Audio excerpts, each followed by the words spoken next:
कृष्णा। तो अब इसको आप निकाल सकते हैं, इसको पढ़ते हैं। एक मिनट। हाँ।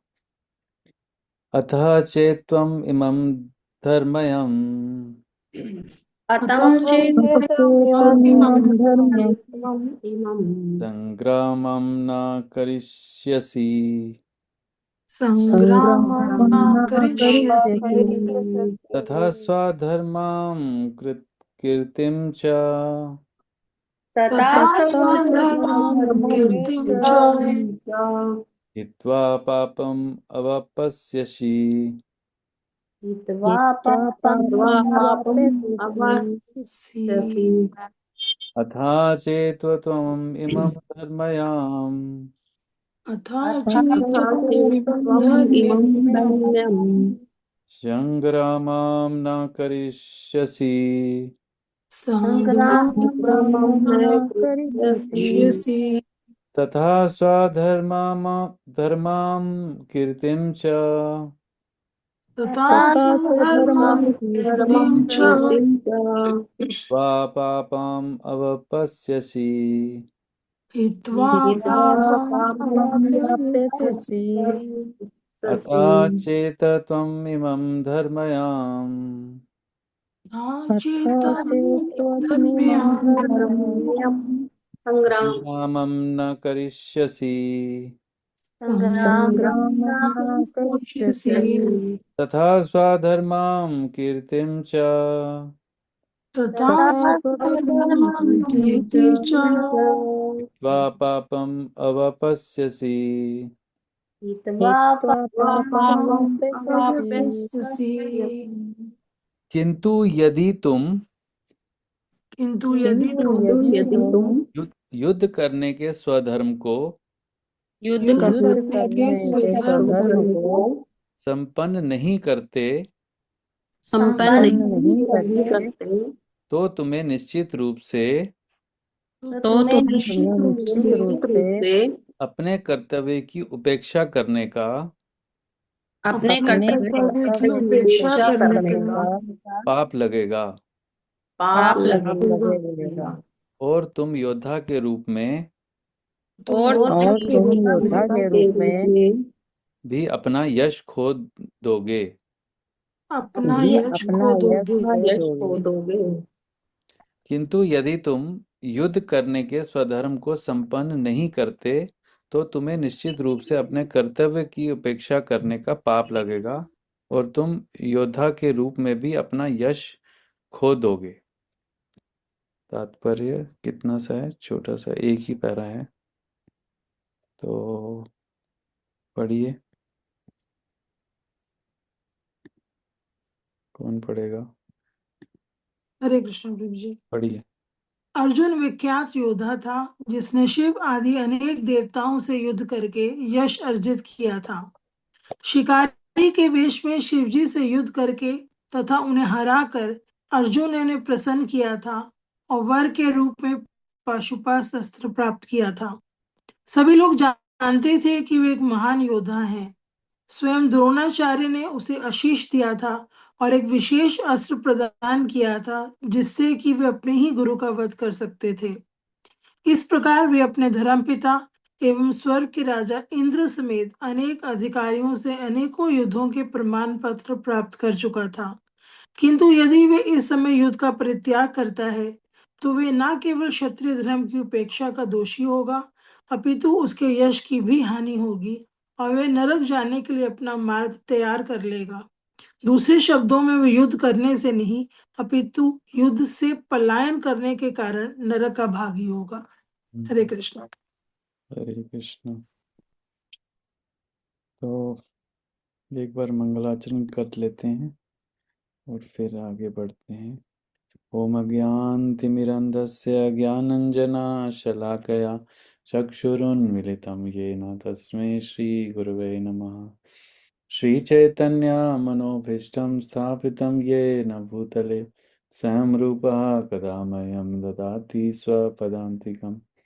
वन्देऽहं श्रीगुरू श्रीयुतपदकमलं श्रीगुरून् वैष्णवांश्च श्रीरूपं साग्रजातं सगण रघुनाथान्वितं तं सजीवं साद्वैतं सावधूतं परिजनसहितं कृष्णचैतन्यदेवं श्रीराधा कृष्णपादान् सहगण ललिता श्रीविशाखान्वितं च हे कृष्णा करुणा सिंधु दीनबंधु जगतपते गोपेशा गोपिका कांत राधा कांत नमस्तुते तप्त कांचन गौरांगी राधे वृंदावनेश्वरी वृषभानुसुते देवी प्रणमामि हरिप्रिय वाञ्छकल्पतरुभ्यश्च कृपा सिन्धुभ्येव च पतितानां पावनेभ्यो वैष्णवेभ्यो नमो नमः जय श्री कृष्ण चैतन्य प्रभु नित्यानंद श्री अद्वैत गदाधर शिवासादि गौर भक्त वृंद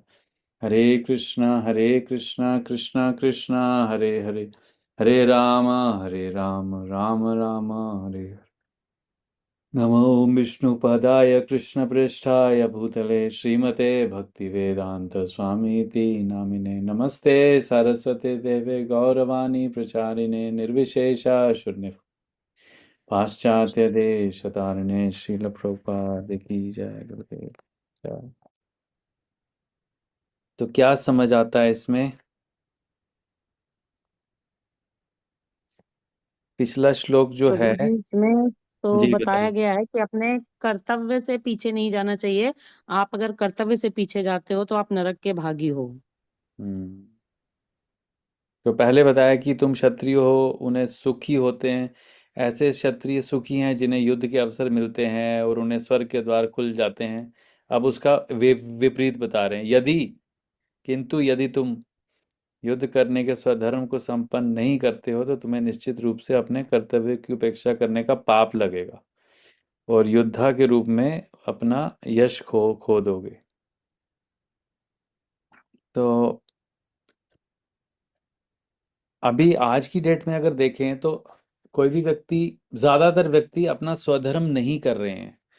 तो अगर कोई बोले मैंने तो कोई पाप किया ही नहीं, मैंने तो किसी को मारा नहीं, मैंने किसी कभी आज तक नॉनवेज नहीं खाया, मैंने आज तक किसी को गाली नहीं दी, तो क्या ऐसा समझ सकते हैं ना कि उसको ऐसा लगेगा व्यक्ति को कि मैंने तो कभी पाप किया ही नहीं कोई।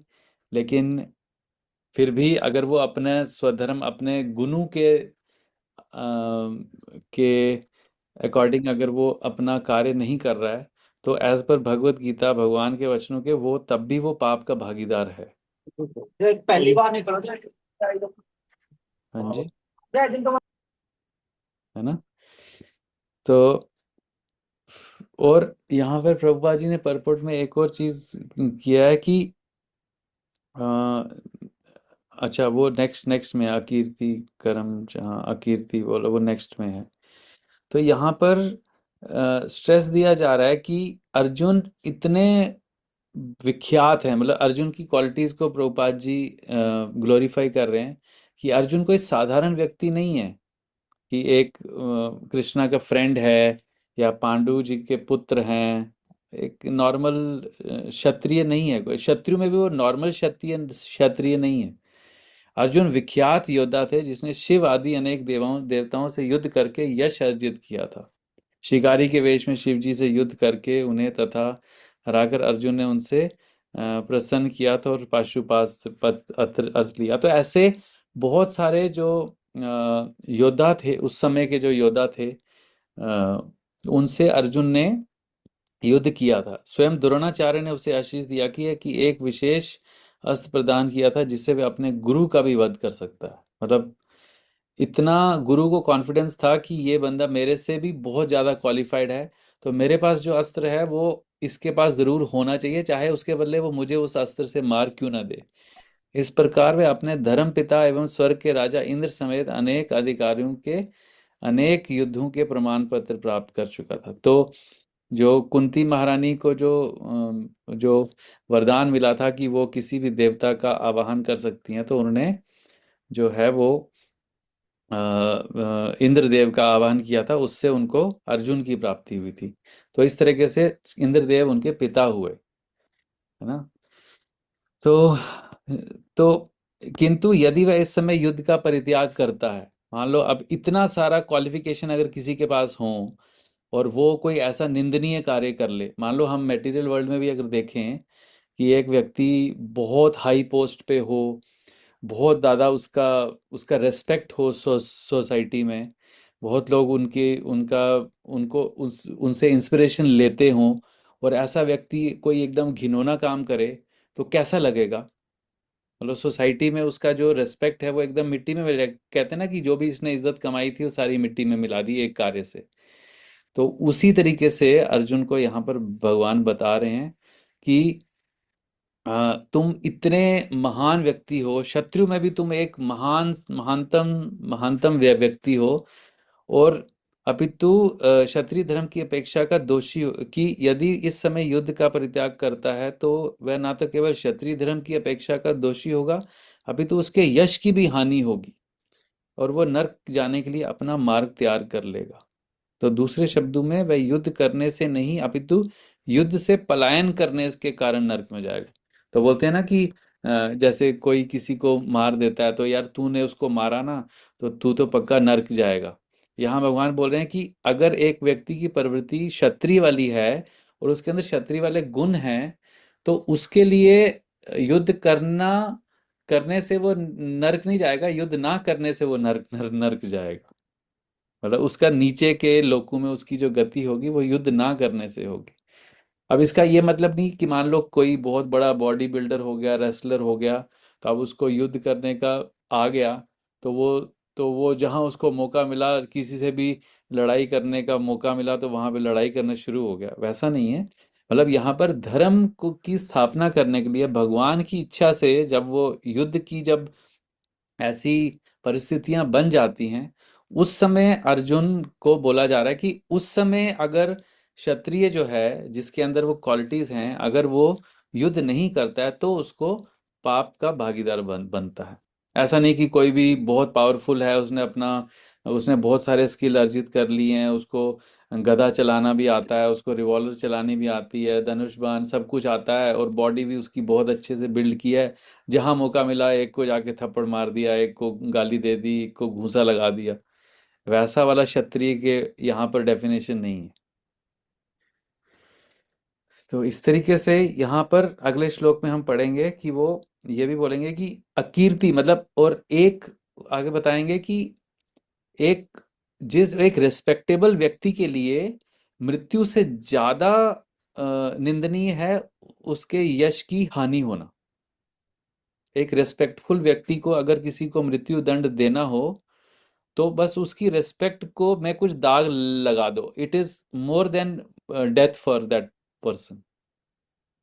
क्योंकि उसका रेस्पेक्ट जो है वो उसके लिए बहुत कुछ होता है। तो अगर उसका रेस्पेक्ट ही खत्म हो गया, उसका कैरेक्टर पे मान लो किसी ने दाग लगा दिया, उसका रिस्पेक्ट सोसाइटी में खत्म हो गया, तो उसके लिए वो मोर देन डेथ है। तो वो आगे बताएंगे। तो यहाँ पर जैसे अभी 34 है ना, ये आगे देखना 38 से अ, यहाँ पर है। फिर आगे अर्जुन कहाँ बताते हैं वो मैं देख रहा हूँ। अर्जुन आगे शब्दार्थ, अर्जुन 38 के बाद लिखते हैं। चलो वो वहां तक हम पहुंचेंगे धीरे धीरे।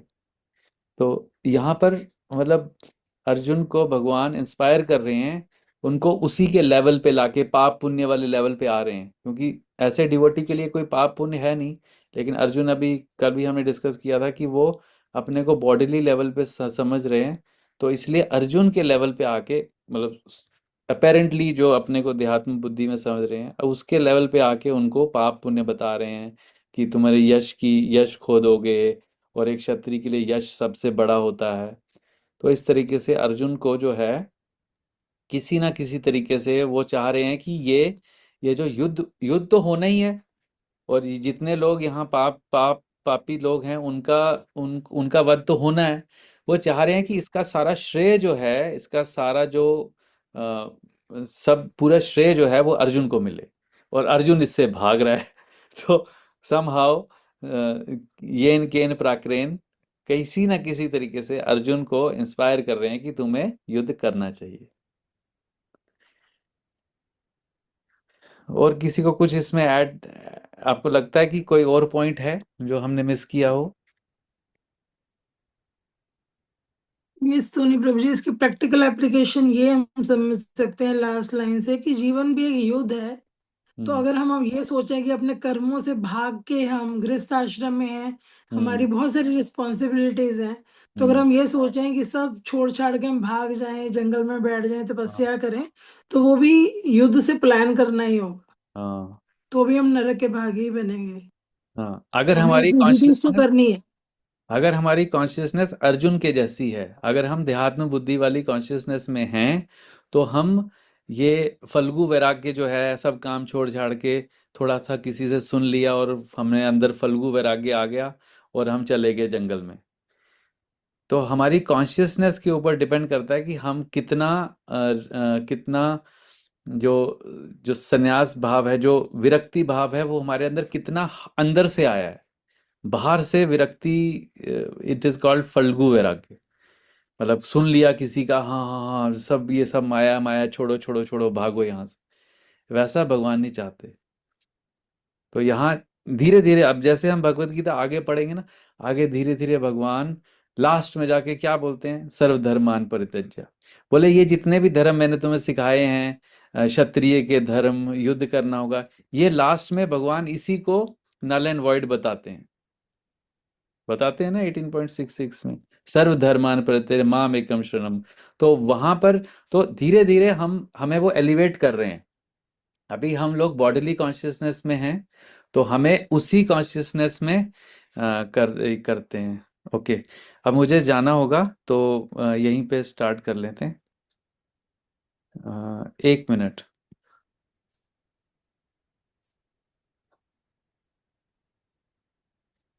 ओके, ठीक है।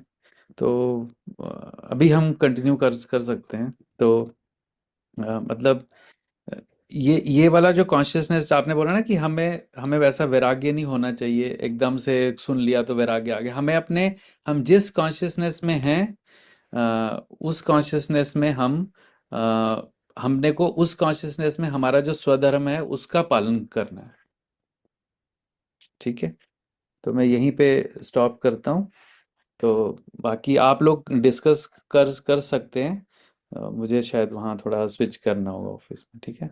और इस पे डिस्कस भी कर सकते हैं, ठीक है।